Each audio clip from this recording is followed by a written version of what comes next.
안녕하세요. 사연을 부탁해입니다. 오늘의 사연을 소개하겠습니다.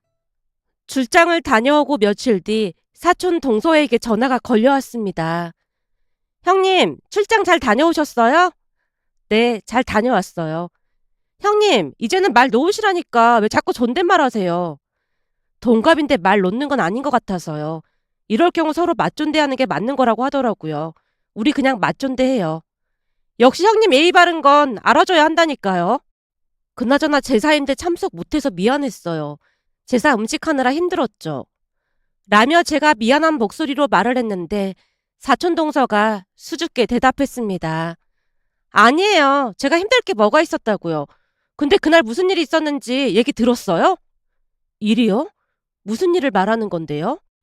아주버님이 형님한테 말을 안 한 모양이구나. 하긴 말을 하기 좀 그렇긴 했겠네요. 혹시 저에 대한 일인가요? 제가 웃음기 가신 목소리로 되물었는데요. 사촌동서가 당황한 목소리로 대답했습니다. 저기 그게 저는 형님이 알고 있을 줄 알고 연락드린 건데 몰랐다고 하니까 조금 당황스럽네요. 괜찮으니까 말해봐요. 무슨 일인데 그래요? 혹시나 제가 형님한테 말했다고 큰어머니한테 야단 듣는 거 아니겠죠? 그날 보니까 큰어머님 진짜 무섭던데. 동서가 말했다고 안 할 테니까 무슨 일인지 말해봐요. 그럼 진짜로 제가 말했다고 하면 안 되는 거예요? 라며 사촌동서가 있었던 일에 대해 말을 하기 시작했는데요. 사실 우리 시아버님은 삼남매 중 첫째로 우리 시댁에서 제사를 지내고 있습니다.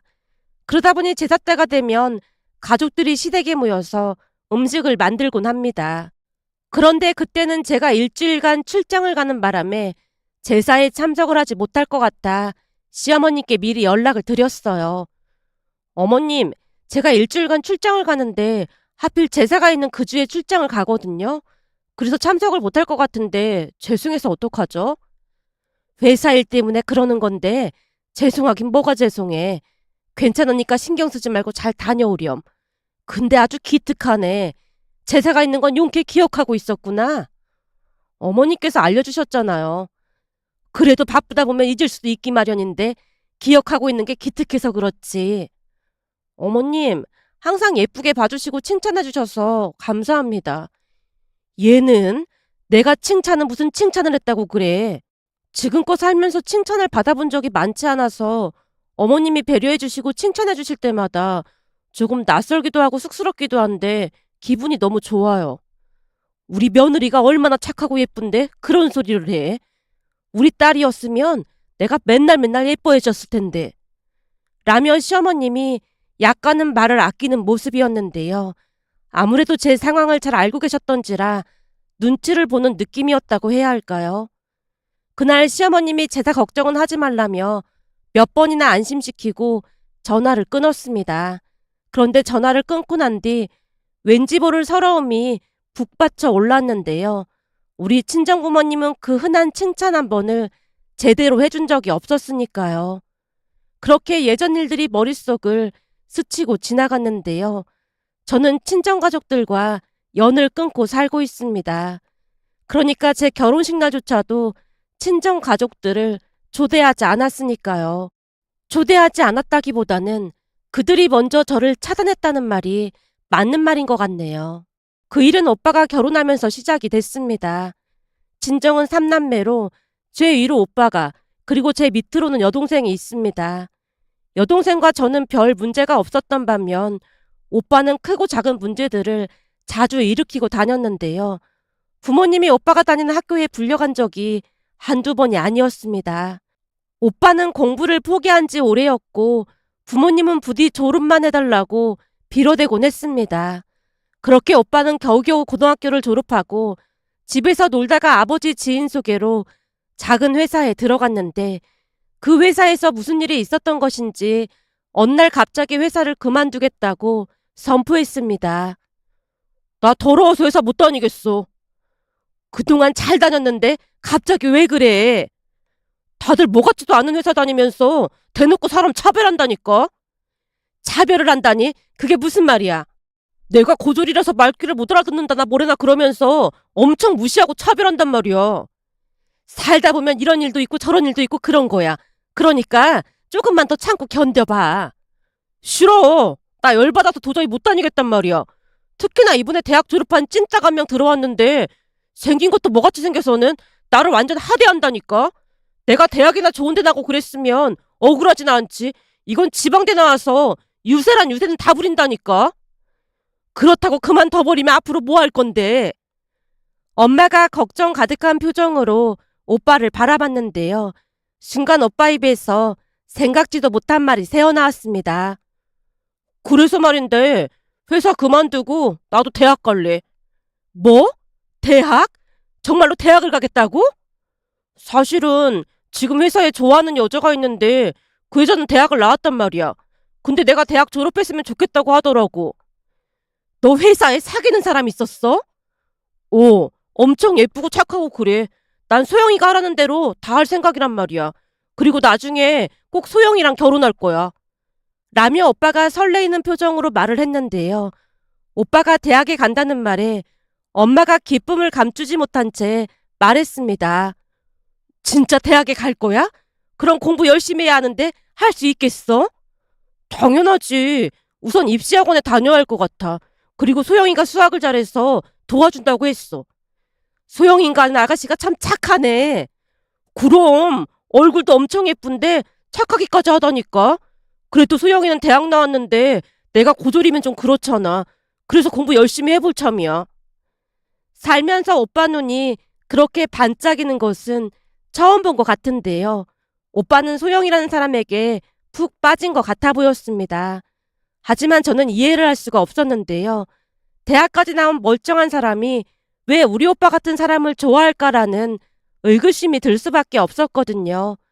결국 오빠가 여자친구를 만나러 나가는 모습을 보다가 제가 엄마와 동생에게 말을 꺼냈어요. 근데 그 소영이라는 사람이 오빠를 좋아한다는 게 좀 이상하지 않아? 그게 무슨 말이야? 네 오빠가 어디가 어떻다고 그런 말을 해? 아니, 사실 오빠가 학벌이 좋은 것도 아니고 그렇다고 돈이 많은 것도 아닌데 오빠를 좋아한다는 게 영 이상해서 그렇지. 거기다 오빠 성격이 좋은 것도 아니고 아무리 생각해봐도 이상하잖아.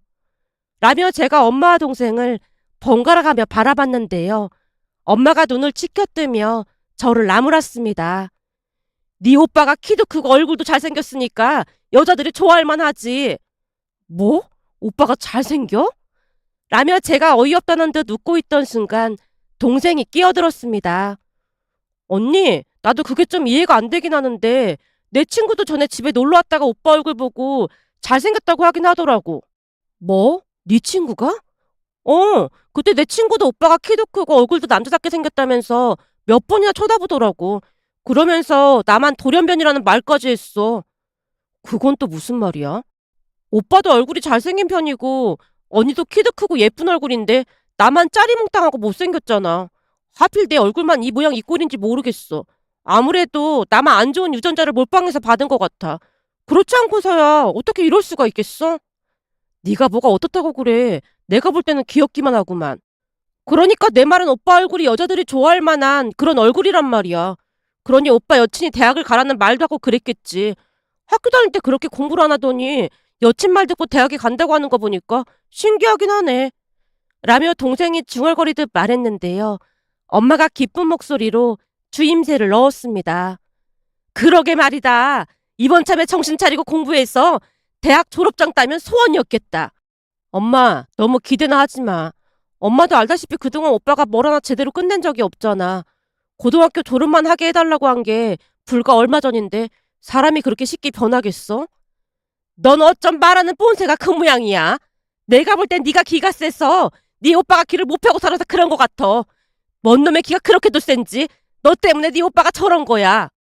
엄마, 말은 바로 해야지. 내가 기가 센 게 아니라 엄마 아버지가 허구한 날 오빠만 싸고 도니까 그 틈에서 살아남으려고 독해진 거겠지. 말이나 못하면 믿지는 않지. 암튼 오빠 공부한다고 하니까 너도 좀 도와줘. 내가 도와줄 게 뭐가 있다고 그래? 넌 공부해서 좋은 대학 갔잖아. 그러니까 네가 공부 좀 봐주고 하면 좀 좋아. 엄마, 말이 되는 소리를 해. 말이 안 될 건 또 뭐가 있어. 오빠가 참도 내 말 잘 듣겠다. 거기다 고등학교 때 공부 하나도 안 했을 텐데 내가 어떻게 도와줘. 그러니까 나한테 그런 부탁할 생각도 하지 마. 넌 어쩜 그렇게 냉정할 수가 있니? 가끔 말할 때마다 있던 정도 떨어진다니까. 암튼 난 못 도와주니까 두 번 다시 말 꺼내지도 마. 그리고 나 과외 아르바이트 하느라 지금도 눈코 뜰 새 없이 바쁘단 말이야. 누구는 엄마 아버지 도움으로 편하게 입시학원 다니면서 공부하겠지만 난 학비 벌어야 해서 무진장 바쁘거든. 라며 제가 정색한 채 딱 잘라 말했습니다. 그런데 엄마가 뜻밖의 제안을 해왔어요. 그 과외비 얼마씩 받는데 그래. 엄마가 그거보다 더 줄 테니까 네 오빠 과외 좀 해줘. 그동안은 대학 학비 보태줄 돈도 없다고 딱 잘라 말해놓고는 오빠 과외 시켜주면 돈을 주겠다고? 아무리 봐도 난 이 집 자식이 아닌 것 같아. 그렇지 않고서는 절대 이럴 수가 없거든. 얘가 오늘따라 왜 이렇게 삐딱하게 굴어? 암튼 난 오빠 과외 못해주니까 그렇게 알아. 라며 제가 딱 잘라서 거절을 했습니다. 그도 그럴 수밖에 없었던 것이 대학에 합격을 하자마자 엄마가 제게 딱 잘라서 말을 했거든요. 우린 네가 대학 안 가고 바로 취업했으면 좋겠는데 네 담임 선생님이란 사람이 공부를 잘하니까 대학은 꼭 보내라고 해서 보내주는 거야. 그러니까 내 말은 우리가 대학 등록금은 내주겠지만 나머지는 네가 학자금 대출을 받던지 아르바이트를 하던지 알아서 다니란 말이야. 우리는 4년 내내 네 뒷바라지 못해주니까. 라며 첫 등록금만 지원을 해줬습니다. 하지만 저는 워낙 부모님께 바라는 게 없었기에 그것도 감지덕지였다고 해야 할까요? 그 뒤 부모님은 대학을 다니는 내내 학비를 지원해주지 않았고 저는 그 돈을 마련하기 위해 주말에도 쉬는 날 없이 내내 아르바이트를 해야만 했습니다. 물론 그것에 대한 불만을 제기한 적은 단 한 번도 없었는데요. 그때까지도 저는 집에 돈이 없어서 그런가 보다라는 생각을 했었거든요. 그런데 오빠가 공부를 하겠다고 하자 과외부터 모든 것을 적극적으로 지원해주겠다는 부모님의 말에 상처를 받을 수밖에 없었습니다. 그동안도 부모님이 제게는 유난히도 냉정하다는 생각을 하긴 했지만 허구한 날 그런 대우를 받다 보니 당연하다는 생각까지 할 정도였으니까요. 그날 제가 냉정하게 거절을 하자 엄마가 있는 대로 화를 내며 저를 나쁜 사람으로 몰고 갔습니다. 급기야는 잔뜩 성을 내며 제게 쏘아붙였어요. 이제 보니 네 오빠가 너보다 좋은 대학 갈까봐 걱정돼서 그런 거야? 예전부터 네 기가 어마어마하게 세다고 해서 우리가 기를 누리려고 엄청 노력했는데 이래서 타고난 천성은 무시 못한다고 하는 거야. 네 사주가 우리 집안에 하나도 도움이 안 되는 사주라고 하더니 딱 맞는 말이었어. 라며 엄마가 악담까지 쏟아내고 있는 모습에 그날 집을 나와서 자취하던 친구 집으로 들어갔습니다. 하지만 엄마뿐만 아니라 아버지도 제게 관심조차 없었던 모양으로 몇 달이 지나도록 찾지도 않았어요. 다만 동생만이 걱정스레 가끔 연락을 해왔습니다. 언니, 밥은 잘 먹고 다니는 거야? 난 잘 지내니까 걱정하지 마. 근데 오빠는 공부 잘하고 있어? 혹시 벌써 포기한 건 아니지? 나도 그게 좀 신기하긴 한데 이번에는 좀 달라 보이더라고. 꽤 열심히 공부하는 것 같아. 그 소영이라는 사람이 보통 사람이 아닌가 봐. 오빠가 그 사람한테 꼼짝도 못하는 거 있지. 내가 볼 때는 그 사람이 한 사람 인생을 구한 것 같아. 그래도 정신을 차렸다니 다행이네. 맞아. 엄마 아빠도 엄청 반기는 눈치고 말이야. 거기다 그 소영이라는 사람이 집에 자주 드나들고 있는데 엄마 아빠가 마치 공주처럼 떠받들고 있어.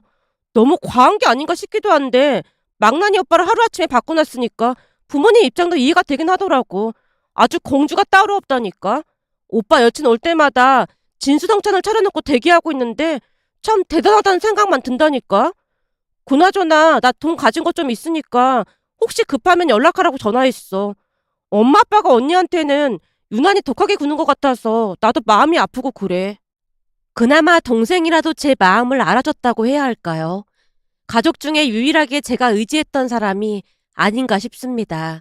그렇게 오빠는 여자친구 덕에 지방 대학에 합격을 했고 어느 날은 동생이 새로운 소식을 전해왔습니다. 언니, 오빠 이번에 대학 합격했다고 했잖아. 곧 입학식이겠네? 지금 입학식이 문제가 아니라 둘이 대학 근처에서 같이 지낼 생각인가 봐. 둘이라고 하면 소영인가 하는 그 사람 말하는 거야? 맞아. 소영 언니가 그 근처에 일자리도 구했다나 봐. 그래서 엄마가 며칠 전에 가서 방도 하나 구해주고 왔는데 오빠 여친이 일반 주택은 불편해서 싫다고 펄쩍펄쩍 뛰어서 20평대 아파트로 얻어주고 왔다더라고. 20평대 아파트? 엄마 말로는 지방이라 그렇게 비싸지는 않더래. 그래도 돈이 꽤 들어갔던 모양인데 이미 오빠 여친에게 넘어가서 해달라는 대로 무조건 다 해주고 있어. 덕분에 나도 아르바이트해서 학비 마련하라고 하더라고. 망나니 오빠를 그렇게 만들어줬는데 그 심정이 이해가 되긴 해. 라며 제가 대수롭지 않게 대답을 했는데 동생이 걱정스레 대답했어요. 근데 엄마 아빠가 너무 심한 게 아닌가 싶어서 좀 걱정이 돼. 뭐가 걱정이 되는데? 처음에는 엄마가 집에 초대해서 맛있는 거 해주고 그러면 막 고마워했거든? 엄마가 진수성찬을 차려놓고 대접하고 했으니까. 근데 가면 갈수록 거만하게 행동하는 것 같기도 하고 집안에 상전이 따로 없다니까. 라며 동생이 불만을 토로했습니다. 하지만 제가 상관할 일이 아니었기에 저는 상관조차 하지 않고 있었어요. 더군다나 그쯤에서 저는 외국계 회사에 이직을 해서 바쁜 일상을 살고 있었습니다. 어렵게 이직을 했던지라 정말 잘해보고 싶은 생각뿐이었으니까요. 그렇게 시간이 얼마나 지났을까요? 어느 날은 정말 오랜만에 엄마에게 전화가 걸려왔습니다. 넌 어쩜 연락 한 통도 없이 살 수가 있니? 진짜 독해도 보통 독한 게 아니라니까. 엄마가 먼저 차단했는데 내가 뭐하러 연락을 하겠어. 나 바쁘니까 용건만 간단하게 말해. 암튼 싸가지 없는 건 여전하다니까. 저기 그게 네 오빠 곧 대학 졸업하잖아. 벌써 그렇게 됐나? 암튼 네 오빠 대학 졸업하고 바로 결혼할 거니까 앞으로는 집에 좀 오고 그래. 오빠 결혼하는 거랑 내가 집에 가는 거랑 뭔 상관인데? 하나밖에 없는 오빠가 결혼을 하는데 민폐는 끼치지 말아야 할 거 아니야. 내가 민폐 끼친 게 뭐가 있다고 그래. 가족끼리 이렇게 연 끊고 살면 네 새언니 집에서 뭐라고 하겠어. 그 집 사람들 입에 오르내려봐야 좋을 거 하나도 없으니까 그냥 평범한 가족인 척 하란 말이야. 라고 말하던 엄마 목소리가 조금은 느그러져 있었는데요. 아무래도 아쉬운 소리를 해야 하니 눈치를 보고 있는 듯해 보였습니다. 그 모습에 실수가 새어나왔지만 꾹 참으며 대답했어요. 엄마가 봐도 우리 가족이 평범한 가족은 아닌 것 같긴 하나 보네. 아무튼 시비 걸지 말고 다음 주 주말에 다 같이 식사하기로 했으니까 집에 한번 와봐. 너도 새언니 얼굴은 봐야 할 거 아니야. 나 바빠서 안 되니까 그런 줄 알아. 너 자꾸 이럴 거야? 그러다 네 오빠 결혼 엎어지기라도 하면 그때는 다 네 책임이니까 알아서 해. 라며 엄마가 으름장을 놓다가 전화를 끊었습니다. 그 뒤 많은 생각을 하다가 동생과 상의를 했는데 동생도 결혼식까지만 얼굴을 비추라고 조언을 해줬어요. 결국 얼마 뒤 엄마가 말한 날짜에 집에 갔는데요. 그날 집에 들어가자마자 집안 공기가 조금 이상해진 것이 느껴졌다고 해야 할까요? 가족들이 하나같이 예비 새언니 눈치를 보며 어쩔 줄을 몰라 하고 있었거든요. 그 모습이 조금은 낯설어서 제가 쭈뼛거리며 인사를 했는데요. 어머, 큰아가씨 왔어? 라며 예비 새언니가 보자마자 반말을 했습니다. 사실 저와 동갑이라는 말을 동생에게 먼저 들었기에 당황스러웠다는 말이 맞는 표현일 것 같습니다. 제가 어리둥절한 표정으로 예비 새언니를 빤히 바라보고 있자 예비 새언니가 다시 말을 이어갔습니다. 왜? 혹시 내가 반말해서 기분 나쁜 건가? 그치만 내가 손윗 사람이니까 당연히 반말하는 게 맞는 거잖아. 괜찮지? 라는 말에 별 대꾸도 하지 않고 자리에 앉았는데요. 예비 새언니가 제 옆에 앉아서 자기가 오빠를 얼마나 변화시켰는지에 대해 계속해서 떠들어대고 있었습니다. 아가씨도 알다시피 저 사람 전에는 완전 구제불능이었잖아. 근데 이제는 사람 됐다니까. 거기다 진짜 길이 잘 들여져서 말을 얼마나 잘 듣는지 모른다니까. 한번 볼래? 자기야, 가서 물 한 잔만 가져다 줄래? 오, 알았어. 오빠가 자리에서 벌떡 일어나서 물을 가져다 줬고 예비 새언니가 입가에 미소를 머금은 채 다시 입을 열었어요. 봐, 내 말이 맞지? 이래서 남자는 길들이기 나름이라니까.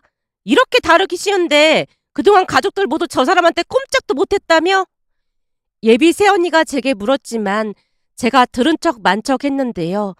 저와는 결이 맞지 않는 사람임에 틀림이 없어 보였으니까요.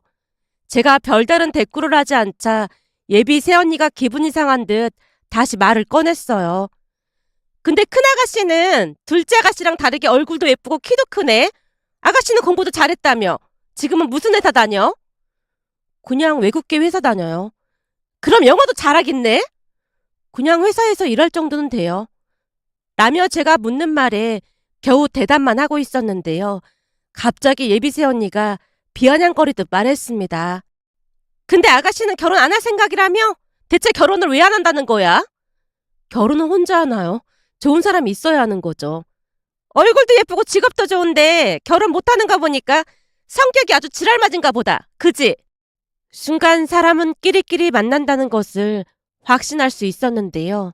예비 새언니와 오빠는 결이 많이 닮아 있었거든요.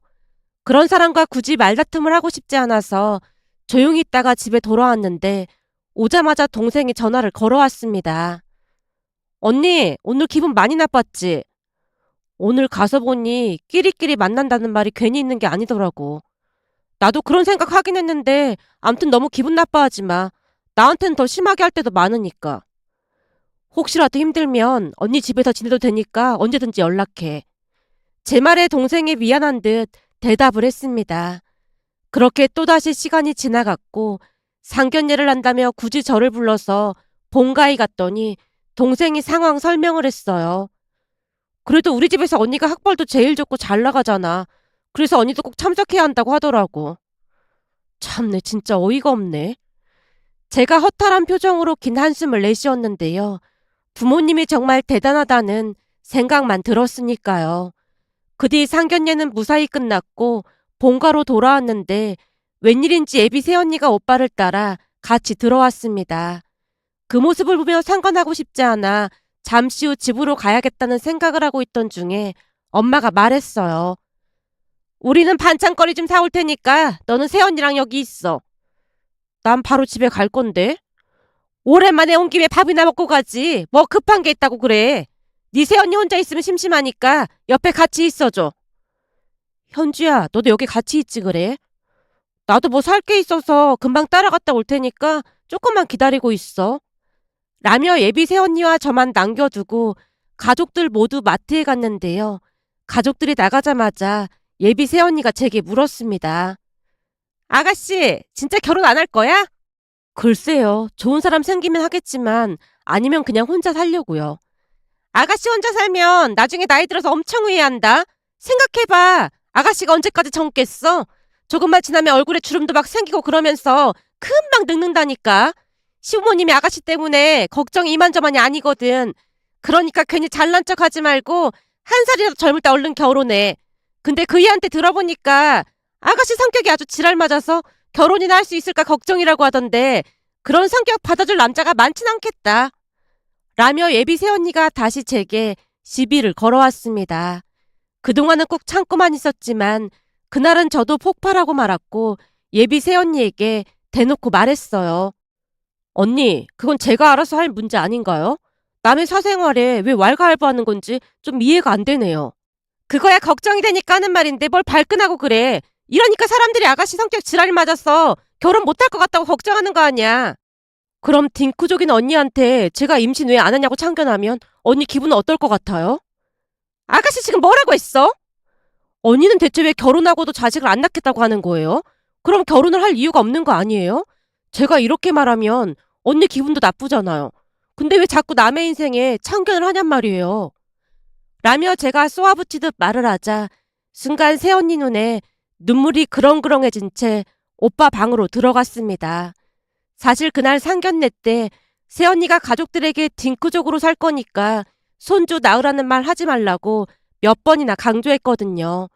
문득 그 말이 생각나서 저도 따져 물었던 거였고요. 그런데 씩씩거리며 방으로 들어가는 모습에 저도 불쾌감이 들어 즉시 집으로 돌아왔는데요. 잠시 후 엄마가 전화를 걸어와 난리를 쳤습니다. 너 대체 네 새언니한테 뭐라고 한 거야? 내가 뭐라고 해. 네 새언니가 왜 울고불고 난리가 났냔 말이야. 지금 계속 구토까지 하고 난린데 네 새언니 말에 네가 자식을 왜 안 냈냐고 하면서 뭐라고 했다며. 새언니야말로 나보고 왜 결혼 안 했냐고 계속 딴지를 걸어서 그래서 나도 한마디 한 것뿐인데 지금 그것 때문에 전화해서 이 난리를 치는 거야? 얘가 미쳤네 미쳤어. 네 새언니가 왜 자식을 안 낳고 산다고 하는 줄 알기나 해? 상견례 때 딩크족으로 산다고 했잖아. 그러서겠지 뭐. 네 새언니 따님이라 그런 말 한 건데 굳이 면전에 대고 그렇게 말을 했어야 해? 따님? 내가 그걸 어떻게 알아? 나한테 그렇게 말한 적이 없는데. 따님이면 그렇다고 하면 되지. 왜 거짓말까지 한 거래? 그리고 시비는 새언니가 먼저 걸은 거니까 나한테 뭐라고 하지 마. 암튼 싸가지 없는 건 알아줘야 해. 앞으로 우린 너랑 연 끊고 살 테니까 그런 줄 알아. 어디 집안을 풍비박산을 만들어 놓고 있어. 라며 엄마가 전화를 끊어버렸는데요. 평생을 키운 저보다는 새언니 말만을 믿는 것 같아 보였습니다. 잠시 후 동생에게 전화가 걸려와서 상황을 설명했더니 기가 막히다는 듯이 말을 꺼냈어요. 내가 그럴 줄 알았다니까. 새언니가 가족들한테 언니를 완전 역적으로 만들어놨어. 언니가 눈을 희번덕거리면서 막 칠 것 같이 왜 딩크족으로 사냐고 그랬다면서 무서워서 덜덜 떨렸다고 그러더라니까. 그게 말이나 되는 소리야? 그걸 엄마 아버지가 믿었단 말이야? 당연하지. 언니 보고 인간도 아니라고 하면서 영 끊고 산다고 난리도 아니야. 지금 통화 오래 못하니까 내가 다시 전화할게. 라며 동생이 전화를 끊었는데요. 그 뒤 저는 오빠 결혼식에 초대도 받지 못했습니다. 물론 그건 별로 상관하지 않았는데요. 그 뒤 부모님과 오빠 부부는 제 전화번호를 차단까지 해버린 채 아예 연을 끊고 살았습니다. 부모님은 제 말보다는 새언니의 말을 철석같이 믿었으니까요. 그렇게 몇 년이 지나 제게도 좋은 인연이 찾아왔고 제 결혼식의 친정가족은 동생만 참석을 했습니다. 그러다 보니 남편 친척 중에 수군대는 분들도 있었어요. 물론 그럴 때마다 시어머님이 대노한 채 입단속을 시켰지만 특히나 작은어머님이 눈치를 봐가면서 친정 가족들과 왜 연을 끊었냐며 끈질기게 캐물었습니다. 그럴 때마다 제가 그냥 대답을 회피했는데요. 좋은 일도 아니었기에 굳이 구구절절 설명을 하고 싶지도 않았으니까요. 그런데 역시나 그날 사촌 동서가 그 이야기를 꺼냈습니다. 제가 웬만하면 가만히 있으려고 했거든요. 근데 제삿날 너무 놀라서 궁금하기도 하고 그래서요. 무슨 일인데 그래요? 사실은 형님도 아시다시피 우리 어머님이 말을 좀 함부로 하시잖아요. 라며 말을 이어갔습니다. 사촌 동서의 말에 의하면 그날 작은어머님이 우리 시어머님에게 대놓고 물었다네요. 형님, 민혁이 처말이에요. 물어봐도 영 말을 안 해주던데 대체 친정이랑 왜 연을 끊고 사는 거래요? 동서는 남의 집안일에 왜 그렇게 궁금한 거야? 우리 며느리가 말하기 싫다고 하면 그냥 그러려니 하면 되는 거잖아. 그러니까 더 궁금해서 그렇죠. 생각해보세요. 친정 부모랑 연 끊고 살 정도면 독해도 보통 독한 게 아니잖아요. 그러게 민혁이 결혼시킬 때 제가 다시 생각해보라고 몇 번이나 말했잖아요. 저렇게 독한데 언제든지 시부모랑도 연 끊고 살지 않겠어요? 나이를 먹는다고 다 어른이 되는 게 아니라고 하던데 동서는 진짜 언제 철들려고 그래? 며느리 앞에서 창피하지도 않아? 내가 무슨 못할 말 했어요? 얼마나 독하면 친정 부모랑 연 끊고 아무렇지도 않게 살 수가 있겠냔 말이에요. 형님이 착해서 지금 깜빡 속고 있는 거예요. 걔 눈이 표독스러운 게 볼 때마다 소름이 끼친다니까요. 아마 지금도 출장 간다고 거짓말한 게 분명하다니까요. 작은어머님이 소름 끼친다는 듯 온몸을 부르르 떨고 있자 시어머님이 눈을 부릅뜬 채 작은어머님께 소리쳤다네요. 내가 그만하라고 했어 안 했어? 그 나이 먹도록 사람 보는 눈이 그렇게 없으니까 맨날 사기나 당하고 살지. 자네야말로 갯돈 부은 거 날려먹은 게 어디 한두 번이야? 그리고 나한테 빌려간 돈 내일까지 당장 갚아. 경고하는데 앞으로 우리 며느리에게 한 번만 더 꺼내면 내가 그놈의 주동아리를 가만 안 놔둘 참이니까 그런 줄 알아. 라며 시어머님이 큰 소리를 치자 작은아버님이 깜짝 놀라서 물었다네요. 형수님, 이게 다 무슨 소리예요? 이 사람이 형수님한테 또 돈 빌렸어요? 여보, 그게 아니라 당신은 입 다물고 조용히 있어. 형수님, 이 사람이 또 돈 빌렸죠? 그러게 내가 그놈을 케어하지 말라고 몇 번이나 말했어 안 했어? 라며 작은아버님께서 작은어머님 손을 잡아 끌고는 집으로 돌아갔다네요. 한참 동안 말하던 사촌동서가 다시 입을 뗐습니다. 형님, 그동안 큰아버님 엄청 조용하신 줄 알았는데 그날 보니까 진짜 무섭더라고요. 큰아버님께서 무조건 형님 편이던데 형님은 참 좋으시겠어요. 다른 사람도 아니고 시어머니가 철석같이 믿어주니까 얼마나 좋겠어요? 사촌 동서가 부러운 듯 말을 하고 전화를 끊었는데요. 저도 모르게 폭폭 눈물을 흘리고 말았습니다. 평생을 키워준 친정 부모님조차 제 말을 믿지 않고 연을 끊어버렸는데 시어머님이 제 말을 굳건하게 믿어주셔서 감사하고 또 감사했습니다. 그렇게 저는 시어머님에게 항상 감사하는 마음으로 살아가려고 노력했고, 덕분에 그동안 부모님에게 받지 못한 사랑을 시부모님께 받으며 하루하루 행복한 시간을 보내고 있었습니다. 그런데 얼마 전 동생이 만나자고 연락이 와서 한 식당에서 만났는데요. 동생 입에서 충격적인 말이 터져 나왔습니다. 언니, 오빠랑 새언니 말이야. 결국 이혼했어. 뭐? 이혼? 어, 시간이 갈수록 새언니 히스테리가 더 심해져 갔는데 대학 졸업하고 오빠가 꽤 괜찮은 회사에 들어갔거든. 근데 빨리 들어오라고 했던 모양인데 야근하고 늦게 들어온다고 회사까지 쫓아가서 다 뒤집어 놓은 적도 있다고 하더라고. 그러니까 무조건 자기 말 안 들으면 난리를 쳤더나 봐. 엄마 아버지도 얼마나 힘들겠는지 몰라. 허구한 날 엄마한테 음식 해가지고 오라고 명령질을 하기도 했고 말이야. 뭐? 음식을 해서 가지고 오라고 했단 말이야? 그건 약과야. 막무가내로 찾아와서 돈 내놓으라고 집안이 떠내려가라 소리를 지른 적도 있어. 그게 정말이야? 그때도 조금 이상하긴 했는데 그 정도까진 아니었잖아. 그랬지. 근데 가면 갈수록 심해지더니 감당이 안 될 지경까지 됐어. 결국 오빠가 증거 싹 다 모아서 이혼했고 말이야. 이혼하는 과정도 난리가 아니었어. 이혼 못한다고 난리를 쳤거든.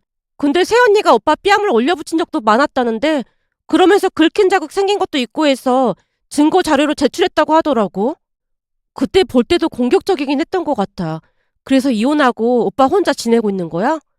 오빠는 본가로 들어왔는데 문제는 새언니가 술을 너무 많이 마셔서 입원 치료까지 받다가 정신병원에 들어갔다나 봐. 근데 오빠 말로는 새언니가 그런 적이 한두 번이 아니었었대. 그러다 보니 새언니 부모님도 그냥 이혼해준 것 같고 말이야. 전에도 정신병원에 입원했던 적이 있었다나 봐.